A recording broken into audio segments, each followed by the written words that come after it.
Hi, welcome to A Growing Concern. We're going to continue the conversation or discussion, I should say, from last week when we were talking about the horrendous human rights abuses going on there in Gaza between the Palestinians and the Israelis. It's a terrible situation, and we had some good phone calls last week, and we're going to continue the conversation with a couple guests, and we're going to actually open up the phones and play a little footage from a rally that happened yesterday downtown. Well, a lot of people showed up. Unfortunately, I wasn't able to get there, but we do have a little video of it that was supplied by somebody else. But I have as my guest Sarah Farahat, and she's with the Students United for Palestinian Human Rights. And Mohammed is also with us. He's also with the Students United for Palestinian Human Rights. Sarah is a Egyptian American, is it? And Mohammed is Palestinian.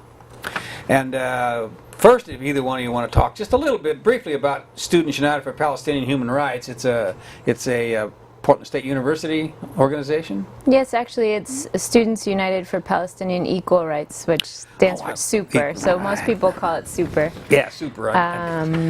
You're right. And it was founded in 2009, I believe, and has been functioning ever since with students and community members around Portland State's campus to bring awareness about Palestinian culture and identity, as well as work towards justice and equality for the Palestinian people. Mm-hmm. How long have you been involved with it?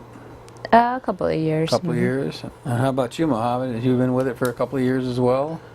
Almost since the last year, actually. And I've known it through Sarah, and I start being with it because I found that we need to have this action here, and we need to have groups like SUPER to be involved. And it was a very interesting fact about SUPER that it was co-founded actually by Wael al-Asadi and Waddah Sufan right after the Operation Cast Lead in the Gaza Strip at the end of 2008 and at the very beginning of 2009. So, yeah. Mm-hmm.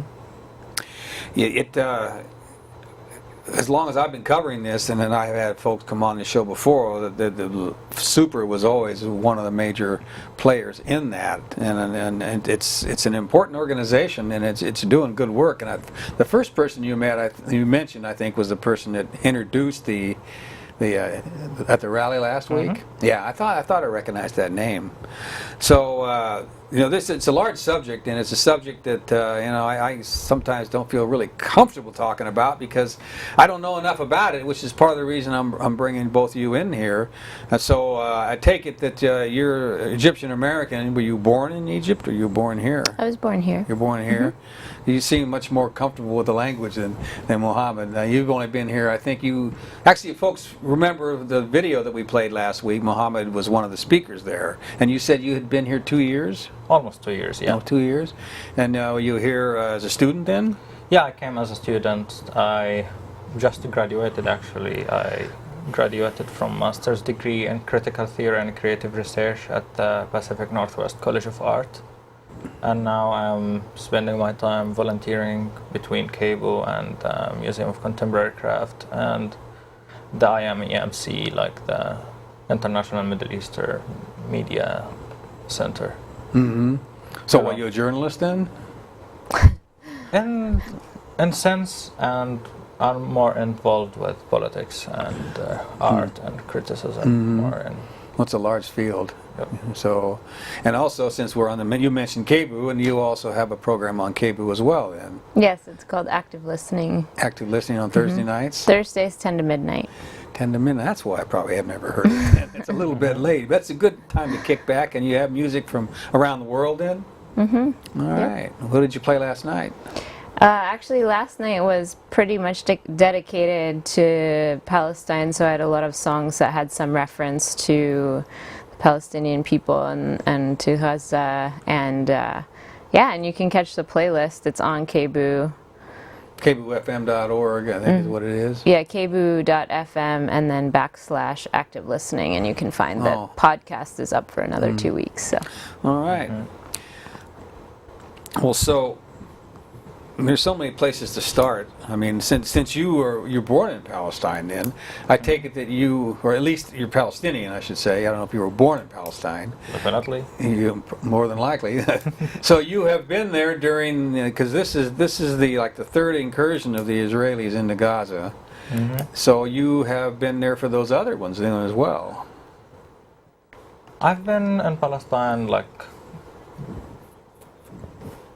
a 3-month almost before the Operation Pillar of Defense, which is just the second operation after Operation Castlet. That was in when it was in 2012. 2012. You mean you left? Yeah, I left before 3 months. Before it happened, then. Yeah, so this is like the second operation I've witnessed outside of Gaza, but I was there in Castlet operation, and it's really intense. Actually, living there is one of the hardest thing that you can, think of it, since like I was born in 1991 almost, and it was like before the creation of Palestinian Authority. So at that time there was the war, and it was the Intifada, and it's in its fourth year, and the people were trying to kind of catching, a kind of an agreement, which is later became Oslo Agreement, and after that they created the Palestinian Authority, and then It was Yasser things Arafat. like it was under Yasser Arafat as a president, and the situation got really bad after, like about almost right after, and it start being injected till 2000 when the first Intifada started, and from that time, like I start being aware about what is my surrounding and how is the life there. Like one of the things that I still remember, like every time you go back to your school, finding your classroom has holes in the walls because of the shots that it was there, because my school actually is just about 100 meters away from a settlement at that time, which is kind of anything will happen, like your school, and there is a hospital at that time, at the opposite of my school was there. So that was one of the most likely the things that I cannot forget. Also, because there is a hospital in front of my school, there is almost, and not almost, always martyrs going out of the hospital. So when the people came as a rally to take them to the cemetery, it was almost always our school being involved, and we get out and being involved with the rallies and like to take the martyrs. And many times you will go out of your school and you'll find the tank just at the top of the street, which is, like people in their childhood always think of having,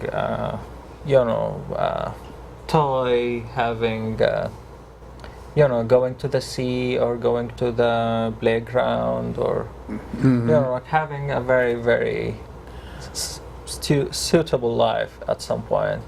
But always you're playing, and your mentality and your thoughts will go around the war, because all what you see is tanks, stones, and martyrs and rallies and all of that stuff.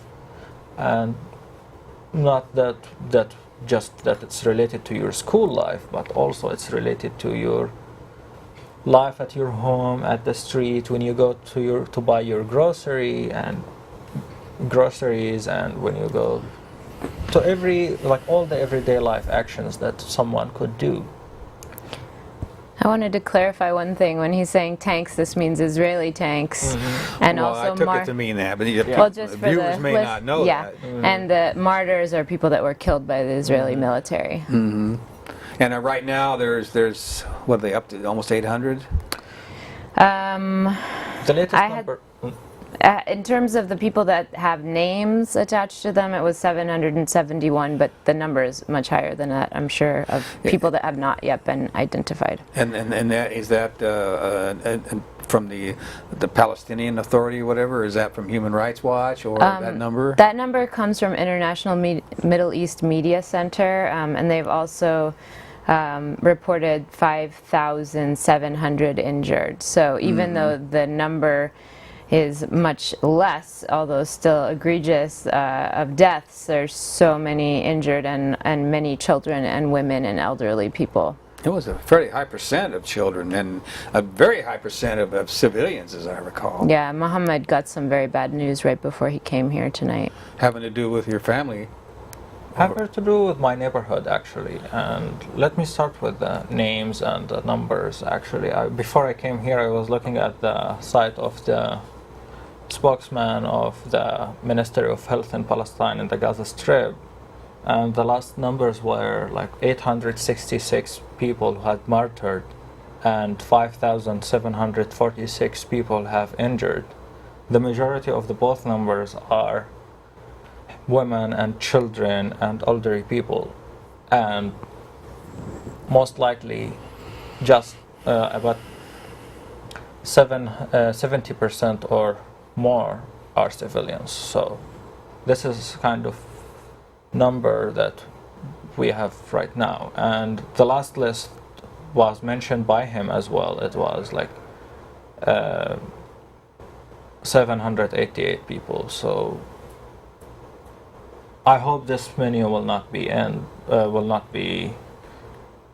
continued, and I hope that will stop sometime Real soon. Yeah, for my neighborhood, just before I came, like I was looking at the news and I was talking to my brother through Facebook. Luckily, he has an access to the internet. Just a family called the Najjar family house being bombed at the top of the street that I live in, and 8 people were killed and 20 people were injured just before I came here.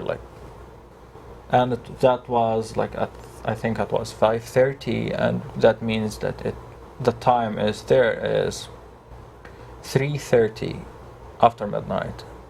So even like you don't have, like there is no time that you can expect that there is no bombing or there is bombing, or there is no time to have for sleeping or waking or rest or things.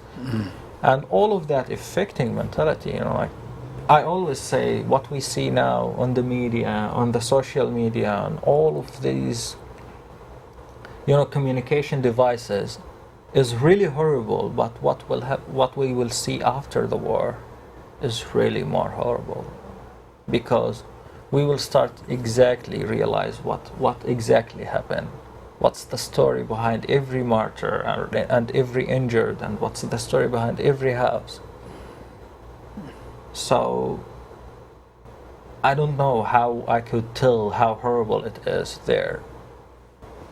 And I visited the West Bank in 2009, and the majority of the children that we met with had severe psychological damage and wet their beds at night and had tons of nightmares, and I can only imagine that is much higher for the children of Gaza, having all of these continued bombings and attacks and no stability, no sense that tomorrow is a promised day. Mm-hmm. You're bringing up a good point, both of you, because I think when people of the world look at this, they know that the physical injuries are terrible, and the emotion of their relatives and all that. But you pull back away from that, and the whole larger thing of living in this situation day after day, year after year, and even when Israelis go back, go back to their country. It's still going to be like you say. There's so much the residue of it, and it never ends. And even when the dead are buried and people finally sort of get back to normal. They're still living in what seems to me almost like a Native American reservation, where they're just completely surrounded. And isn't there control of medicine and things like that as well, where they don't get adequate supplies of medicine, and I would say it's worse than a reservation because people cannot get out. Muhammad is very lucky. It took him 3 tries at least to make it out, and he had an advocate here in the U.S. But for the majority of Gazans, the Egyptian border is cut, the Israeli border is cut. There's Israeli ships guarding the entire sea. Even fishermen have no access, and there's no airport, no air travel. So people are completely surrounded. So they can't even fish, you're saying? Not very easily. Not really. Yeah. So it just seems to me that I've never really, I don't really know exactly how a reservation was back then, but I know that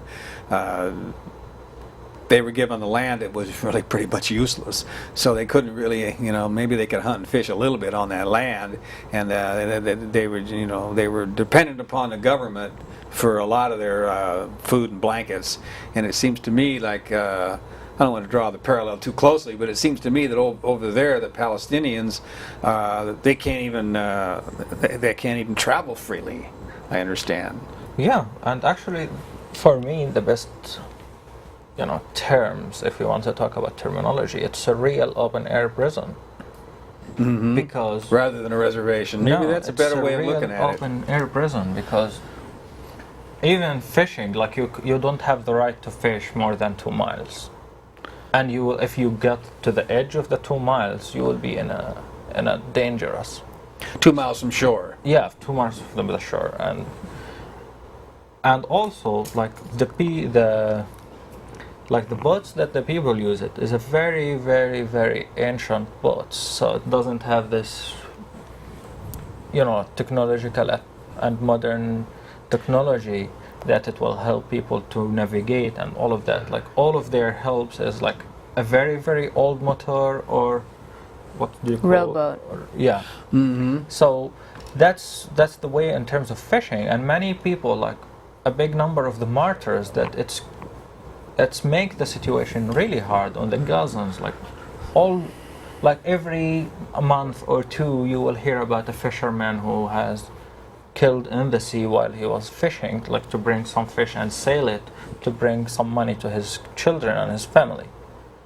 And at the same time, look at the other side of Gaza. So the sea is on the west side of Gaza. At the east side of Gaza, which is the majority of it is a farming land, and it's almost the same. Like if the people go to their farms and want to like plant and harvest and like take care of their land, many people of them were killed because it's a real dangerous, and Israeli shoot at anybody who is there trying to take care of the land and plant and do like a very, very simple stuff. What can planting a seed in the earth, on the ground, like hurt or affect the Israeli national security? Like that's one of the things that I always ask. And they're just planting seeds, growing plants, and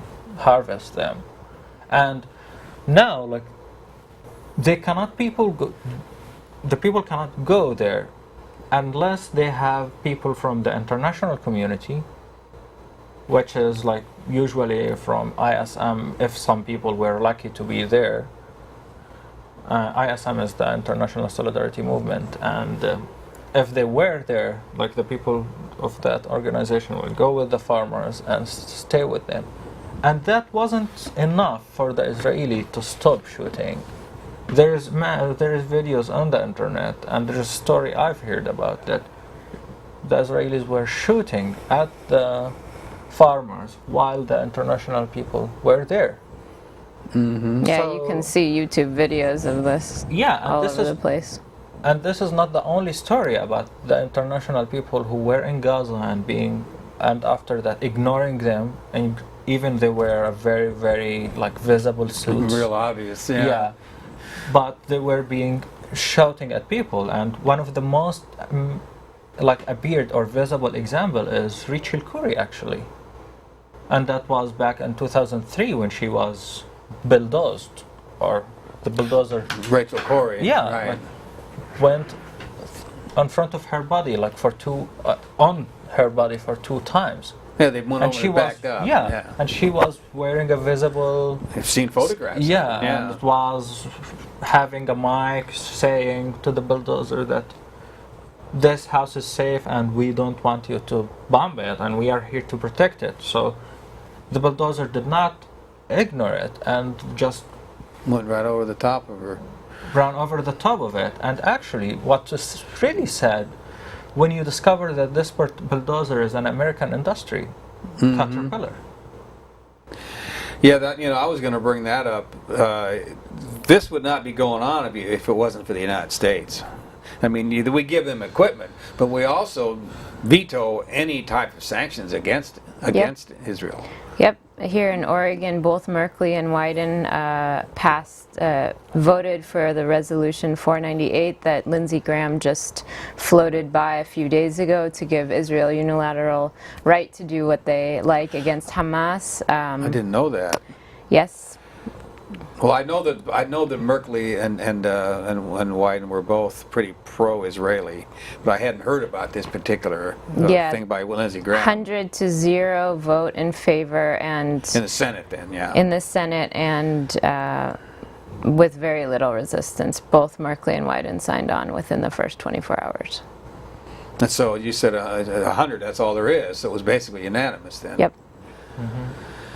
The Israeli was it AIPAC, something like that? They're a PAC organization.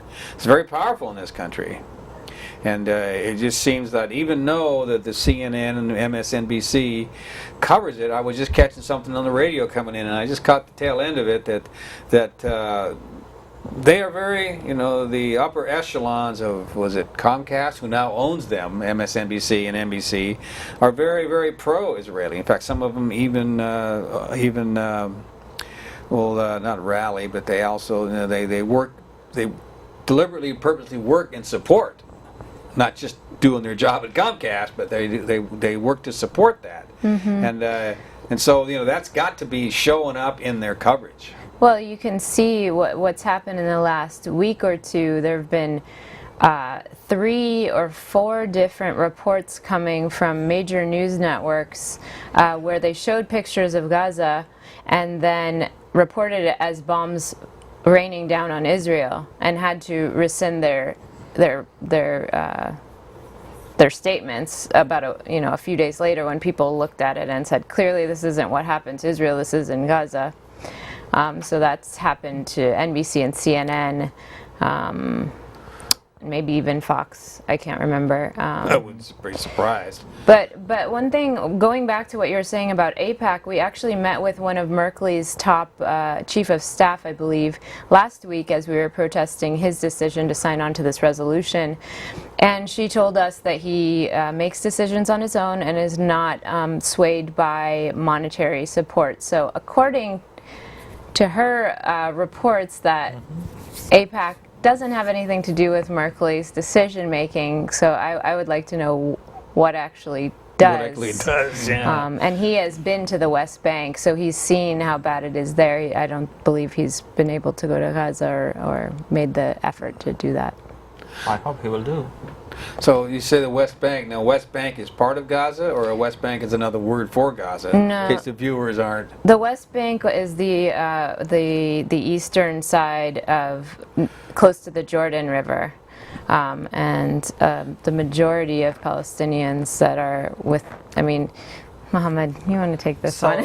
Yeah. We start to get more split. About West Bank. So, talking about historic Palestine now is like the West Bank, which is like towards Jordan, as Sarah says, and it's called about like. But it's still in the eastern part of the country. It's the eastern part of the country, and like it has likely about 5 million people there in that area, and now it has a lot of settlements and it has the apartheid wall that it's divided to very, very small pieces.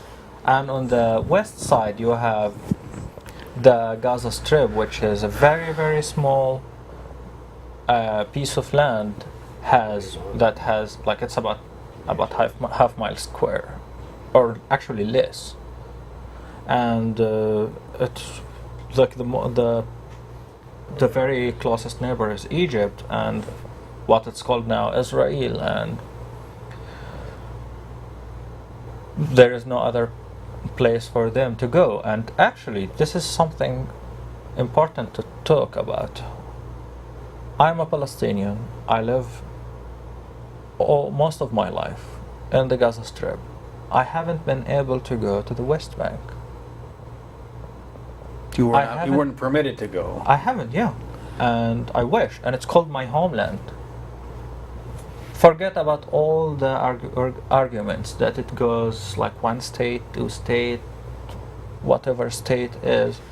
And forget about, I want to stay like now at this point, I want to stay with Oslo Agreement and ask this question. Under Oslo Agreement that Israel and the American president at that time and the Palestinian president Yasser Arafat agreed on, I have the right to go to the West Bank and I have the right to meet people from the West Bank in my home in the Gaza Strip, but that never happened. And Oslo Agreement was signed in 1994, and now we are in the almost 20 years actually, we are in the 2014. That's a very, very important aspect that it has to be showed up now, that why people from the West Bank isolated from the people from Gaza Strip, and why the people from Gaza Strip are being isolated from not just the West Bank but from the whole world. Mm-hmm. You know, this is, you know, nobody talk about it. Like, and even now, like, I find myself after this isolation, like when I want to tell people, you know, where I am from, I find myself little unconsciously saying I'm from Gaza. What are you trying to do to our minds, and what are you trying to do to our conscious? This is Palestine, and it should be Palestine, and it should be one Palestine, that it's not divided. So, and there's, I don't know if you want to go to the what's going on now in the Gaza Strip and what's, you know, what's happening on the ground and what's the situation there look like. I was mentioning like what's happened just to my street and just before I came here. You know, there's many things we have to talk about that. You know, anyone here in the States want to imagine a war, they already directly will think about shelter. In Gaza, this element is not provided, it's not available. Any people will think that the Gaza Strip, any area in a war, it will have hospitals and medical care system that it's well prepared to have this thing. In Gaza Strip, before, like way before, like since the operation Cast-Lead and before, the hospitals were under siege and were having lack of equipment and you know, and tools and medical assistance, you know, from injections and from the very, very simple things to the very, very complicated, which is the RC, like the RC equipment. That in Gaza, in the whole Gaza Strip, there is just one RC. What's RC? It's like the X-ray. Oh, okay. But it's more to the mind and to check what's going on in the body. Like a CAT scan, maybe. Yeah, CAT scan. There's just one apparatus there in the Gaza Strip. And imagine, and I always question this, like how a hospital that it's like all of these equipments in a densely populated area and medicines with this overpopulated area, will carry the Gaza Strip even before a war. And now, It's a million and a half after people in the size of Portland. yeah, like, and after the three wars, hospitals, and after hospitals being bombed, and there's 3 hospitals being bombed since 19 days ago when the operation started. You know, and now actually that's what came to my mind right now. Like since 12 p.m. today, or since noon, there is a hospital in Beit Hanun called Beit Hanun Hospital being under siege. None of the people can get out of it or can get into it, and all the areas around it being bombed. So, and the spokesman of the health ministry was saying that, okay, we need the world to know about this, and we ask any assistance could help this hospital to be out of the siege and to be able to provide its important and necessarily assistance to the people who are injured. Added to that, now we are talking about 5,746 people injured. Forget about the people who are died. Like, with all the respect, they passed. But those people who need all the care in this world to save them, there is not even beds in the hospitals that it's enough for them. The hospitals was calling for people to volunteer with their beds and mattresses to be in the hospital. What people here wait for. And added to that, like one of the doctors being bombed in the Gaza Strip, and he actually recorded as martyred. Martyred means killed. And also journalists. The ambulances are not being able to go to the areas when it's bombed, and that's been recorded at Al Shuja'iyya massacre, which is cost more than 57 people at less than 3 hours, and that was just before yesterday. And after that now, and still going on, and nobody know about it, which Shuja'iyya is East Gaza, it's East Gaza. And now Khza'a area, which is East Khan Yunis, which is the city that I live in, it's under siege. Like, no one can get in and no one can get out, and the people just run away from it. Till now, the people who have been recorded from that area is 25 people, and there's plenty of people, and tens of them being under the crash of the houses after being demolished. I want to step back for a second.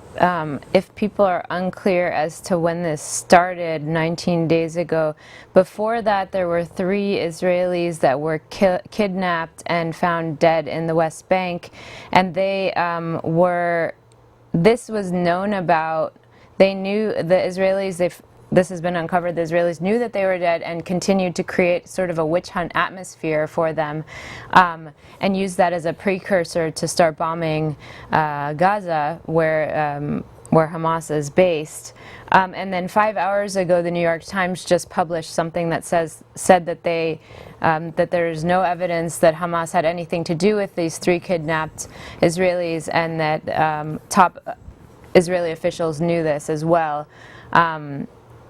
Yesterday they bombed a UN school, killed 16 people, wounding 200. There are tens of thousands of people protesting all over the West Bank as well as in Jerusalem. And the Israeli offensive forces have shot 22 with live ammunition, and 4 have died so far. During the protests. During these protests of what's happening in Gaza. And in Gaza, the Israeli military is using internationally banned weapons, including white phosphorus, as well as dense inert metal explosives called dime weapons, which are banned internationally. So this is a human rights crisis. And when you talked about reservations, I don't think that that's a far off description of what's happening to the Palestinian people, especially in the West Bank. In Gaza, it's more of a prison situation. In the West Bank, it's being slowly carved away. There are settlements that are taking over more and more land. And unfortunately, this colonial system is very similar to what happened in the United States with the Native American population. And we hope that we can stop that before it looks exactly the same. Looks the same. That's partly what folks were downtown Portland yesterday to protest. What Yes, was going on there. 1,250 people came out. It was really beautiful. So we have a 3-minute clip. We'll kind of break it up a little bit, and then we'll come back and maybe we'll open up the phones. But I think we said 3.5 minutes. Okay, 3.5 minute clip.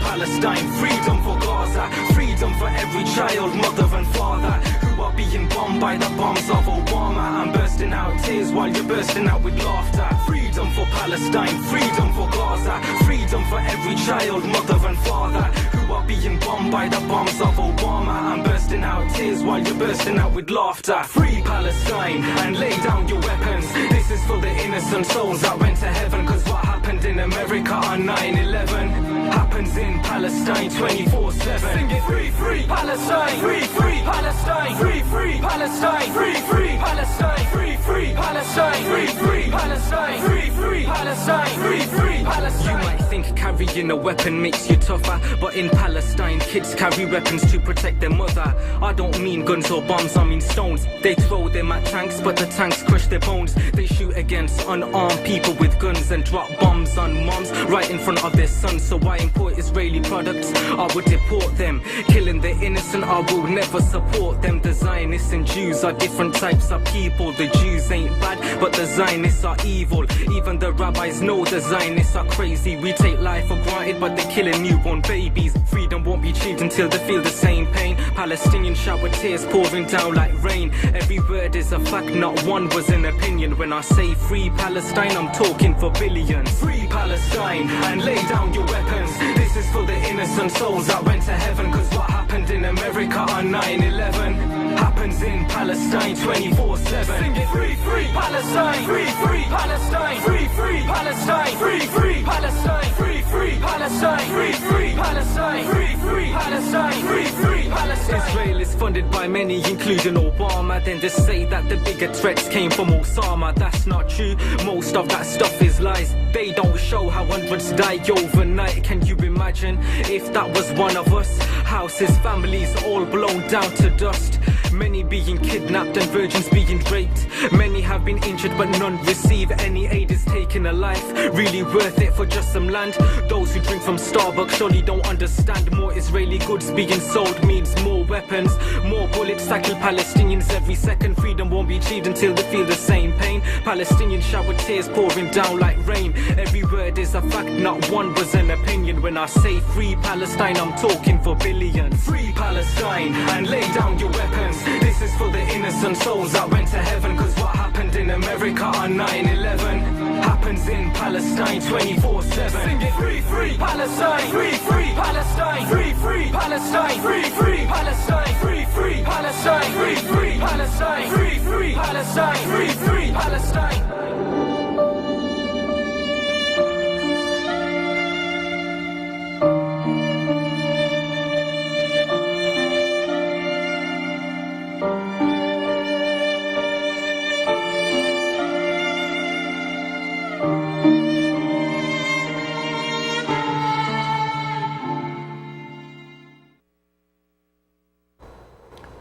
All right, that took place yesterday, as you saw there. Did you see the name of the there was not a name of the person that put that together. We'll get that name if we can, and let folks know who that was, and should get credit for doing that. So we're down to about 18 minutes left. We could, unless folks want to take this anywhere, we'll open up the phones. There may or may not be anybody that wants to talk. Sure, I just want to invite anyone that's interested in getting more information. We'll have some websites down at the bottom, but you can also, if you're on Facebook, like Students United for Palestinian Equal Rights, there's going to continue to be more marches. I'm very proud of the people that came out, but even though it sounds like there's going to be a 10 or 12 hour ceasefire, I don't think that this will be the end of the situation for the Gazan people, and certainly not for Palestinians everywhere. So please join us. Unfortunately, that ceasefire may not even last 10 hours. So that could be just something that goes by the way really quickly, and even if it does happen and the Israelis go back, Palestinians still need the support of the people of this planet to make the United States back off. Because if it wasn't for the United States support, this wouldn't be happening over there. Yes. Material and political support, both. Thank you, Jim. The one thing that I took away from last night is a fellow super member, Wa'el El-Asadi, said the U.S. talks about a ceasefire, but in a half an hour the U.S. could call for a ceasefire and get a ceasefire. They don't care about peace. We give $3.1 billion in military aid to Israel every year, and that's from our tax dollars, and we should be outraged that that's not going towards something more productive. All right. Sorry, just a real quick announcement. Benji Wong is the person that made that video, so thanks so much. And it's from the you can Google Free Palestine Rally, Portland, Oregon, to see that again. On YouTube. On YouTube. Right. We should have his name in there because he did a good job, and it was a powerful subject. So if they can get that phone number up, we can get some phone calls in here, and if folks want to call up, this is an explosive, passionate subject, so if folks want to call up and have a conversation, if you happen to disagree with what is being said here, although it doesn't seem reasonable to me, it could be possible. Or if you agree as well. Or you agree, but if you disagree, let's keep it civil. This situation is not going to end until people come to an agreement, and that goes for the citizens of the planet as well as the people that are involved in it. So there's the phone number. Hopefully we'll hear from some folks. I wanted to, if I can jump in one Sure, more please time, say that many people that have been active in the South African freedom struggles, and many South Africans themselves has seen what is happening to Palestine and likened it to a much worse version of the same situation, and have called, as the Palestinians have since 2005, for an economic boycott. The boycott, divestment, and sanctions BDS movement is really growing, and so that's one way that people can be supportive to this Palestinian struggle for freedom and justice. So is that what the BDS stands for? Boycott, divestment, and sanctions. Thinking of like rallies here, and I want to put a very, very important element. Like we were talking about Fox News and CNN, and media is always an important part of it. Yeah, and now there is something important, and actually I've seen it at this operation, and less at the Operation Pillar of Defense, which I was here as well. And what's important now is now you will find people at least aware about it. It's not full awareness, not 100%, but at least you will find people now know, which is a very, very important. And a very important element also is the social media. Now, I think 5 years or less from now, the mainstream media will find itself in a crisis, and find itself like it has to cover the story as it is, without any manipulation or without any heading stories or showing the story from one side, which is something really promising. And I'm really happy for everybody doing their job on the social media. Now, when we hear about something being bombed in Khan Yunis, now we will see it here in the States just after 3 minutes. Before the social media, before Twitter and Facebook and the other social media websites, we were just need to listen to the news, which is the mainstream media that we have. Now it's a very, very good access, and now you can ask for people, you know, I don't want you to agree with what I say or what I am, you know, what's the statement that me or Sarah or anybody who is saying about Palestine. Don't agree with us. Go to the internet and look and judge by yourself, and you will find the truth. The truth doesn't need anything just to be seen, to be believed in, and that's something I'm really happy.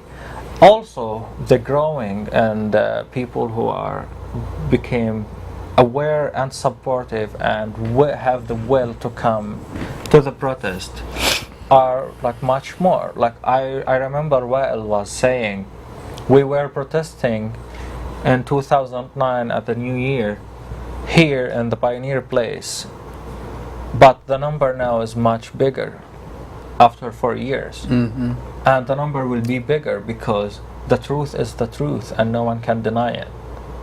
And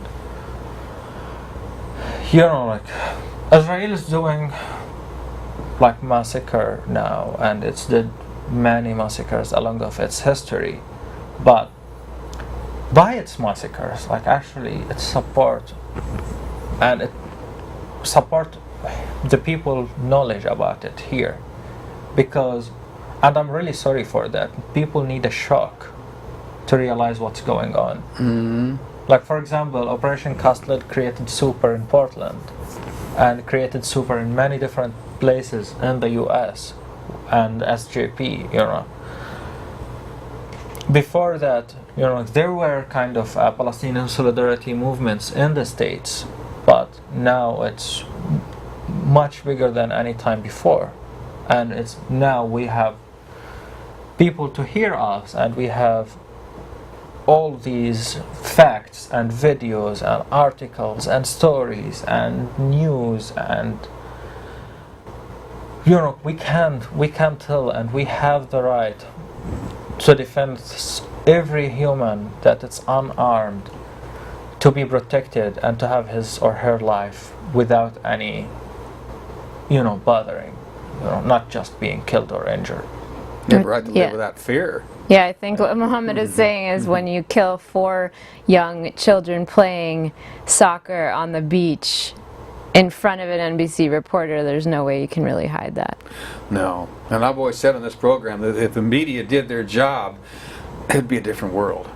Because if the media was doing their job, it'd be just like what you're saying, you know, when you were starting to talk about that, is people would see it. And at that point, the numbers and the sympathies would change as they have over the number of rallies and protests in just the last few days, and they're probably going to get larger. Definitely. And I hope that they get larger. It just seems to me that there's so many people. To me, if they knew, you know, if they had a visualization or a little more depth. You know, they weren't blinded by the corporate media and the government's propaganda, pro-Israeli propaganda. They would be outraged. At least I'd like to think they would be. I hope.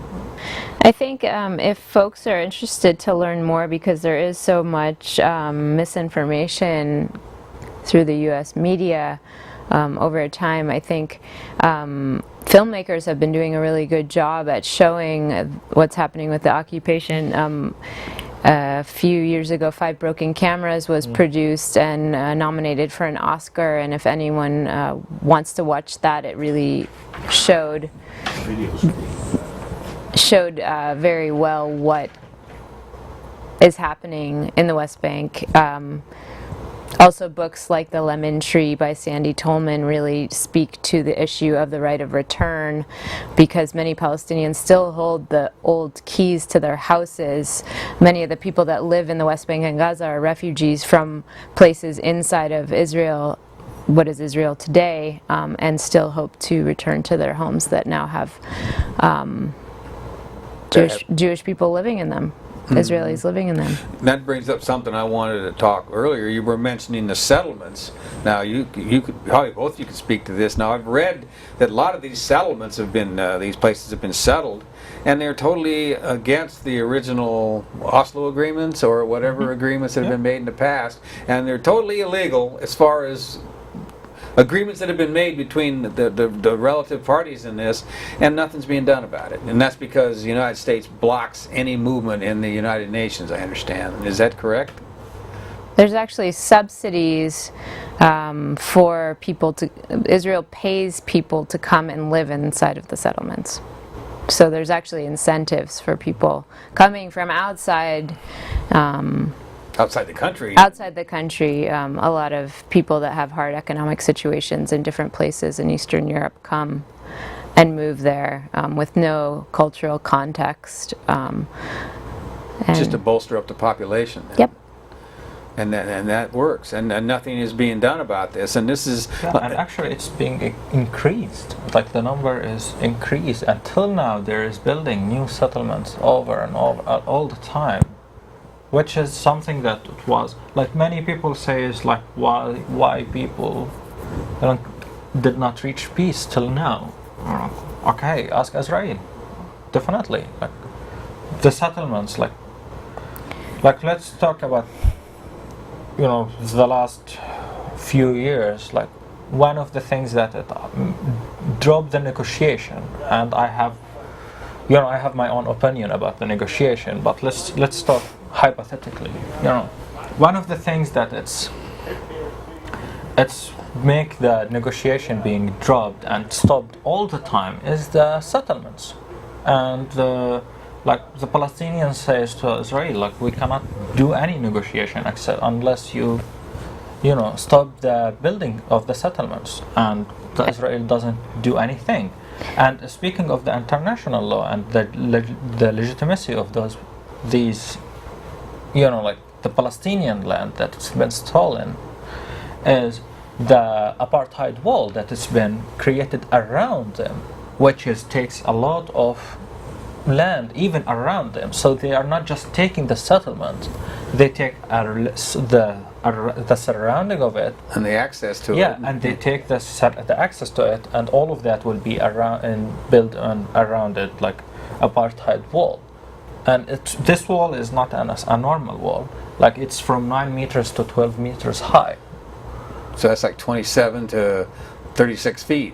Imagine. It's huge. It's really huge. Like, you cannot imagine how big and how depressing is it. And this wall doesn't know if in front of it there is a house or there's two families live here and there, so it will divide them. And many people being divided, and for example, Sarah and I, we live in two houses far from each other, about 10 minutes. But after the wall came between our houses, I had to go a big long way, might be and sometimes it might reach an hour just to go around the wall and go to her house. And maybe go through checkpoints. Yeah. And definitely we'll go through checkpoint, because the only gates in the wall, it's protected, and it's controlled, actually not protected, controlled by Israeli military, which is the IDF. So there's actually an entire community who cannot go in and out because the entire community is surrounded by the wall, and then there's a gate at the entrance of it. So in order to come in and out, they are completely shut off, and also shut off from their farmland. I wanted to add to what Mohammed was saying about the settlements. When I was there in 2009 with Christian Peacemaker teams, we visited a family who had a large plot of land and were farmers for many generations. and you could see a settlement right there, built almost on top of his family, well, on top of his family land, but almost on top of his brother's house. And he lived just across the street and was trying to farm a very small part of the land, and has had his home demolished twice because settlers come in and demolish the home and make life miserable. And thanks to an excellent Israeli organization, Israeli Committee Against Home Demolitions, they've helped him to rebuild his house a third time. But so this kind of struggle is happening all over the West Bank, and these settlements are also built on top of the aquifers. So not only are they taking the land, but they're taking all of the water in a region that doesn't have a large amount of water. So. And that's also where they bulldozed a lot of olive trees and things like that, I would imagine. Yes, 100,000-year-old trees, yeah. Right. You know, just to kind of put this in perspective, we got a little less than 2 minutes. You know, I've read and seen where there has been families that have, you know, called the Muslim people to prayer for 500 or 600 years. You know, we've had this country for 200 years, and you know, we have no clue of what the power of place in a place where people can be generations and generations, hundreds of years in the same house, and then have that bombed or have that bulldozed in order for someone else that they're being paid to come in from another part of the world.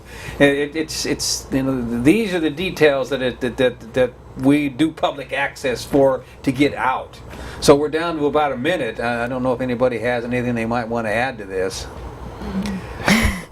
I mean, you know, we talked for an hour and we could go for more, but I just really encourage people to get involved. We can use the help that we can get, and if you don't want to get out in the streets or come to a meeting, at least speak with your family, read a book, you know, understand where your tax dollars are going, because it's not going to fund some, you know, freedom cause. It's going towards the misery and terror of the Palestinian people. So I really encourage us to kind of work towards the boycott, divestment, and sanctions movement, because I think we can do better. I guess if people go BDS into Google, they'll find that. Yeah. For sure. And Got about 20 seconds here, Mohammed. so I want to say that people here in the States can stop this, and it has to be stopped. And the people of Gaza have the right to live their life with full dignity and with a just peace, not just peace that it could be happen while just stop the ceasefire.